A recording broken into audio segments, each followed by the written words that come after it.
Good morning and welcome to today's verse. To God be the glory. What a great day it is today. Today's verse, it comes to us from 1 Corinthians chapter 10, verse 23 and 24. And it says this: all things are lawful for me, but not all things are helpful.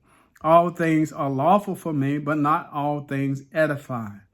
Let no one seek his own, but each one the other's well-being. Here we hear where Paul is writing to the church in Corinth. Now, you know, Corinth was a city that was well known for its cultural diversity and immorality. And the folk there, they had questions about how to live out their newfound faith in a world that was just filled with conflicting ideas and beliefs, including whether or not it was permissible to eat food that had been offered to idols.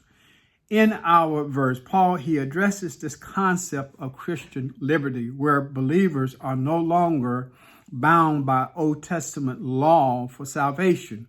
However, he emphasizes that just because something may be lawful or permissible under grace, it doesn't mean it is beneficial for everyone. So he stresses that personal freedom should be exercised in ways that it will not harm or hinder the spiritual growth of others.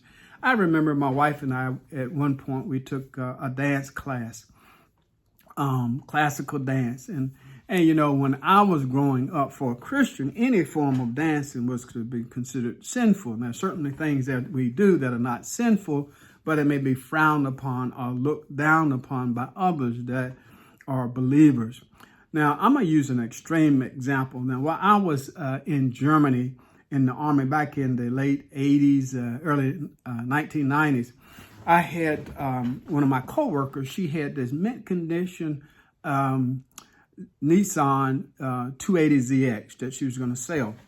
And so I was considering buying it. And so I talked to my brother from another mother. We would call each other.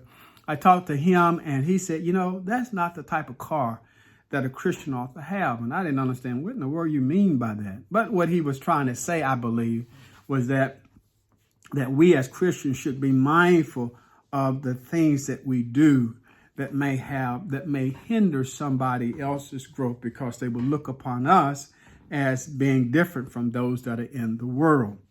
Although we may be free to do certain things that are certainly not sinful in the areas of entertainment or social activities, even in what we eat, we should ask ourselves, will this help my brother or sister grow in their faith, or will it become a stumbling block for them? Selah. Think about this. To God be the glory for the great things he has done. I pray that you would meditate upon this verse. It would be a word of encouragement to you, maybe a word of challenge. I pray that you would have a great day. Have a safe day. And then tune in again tomorrow, yes, as we consider today's verse. Amen.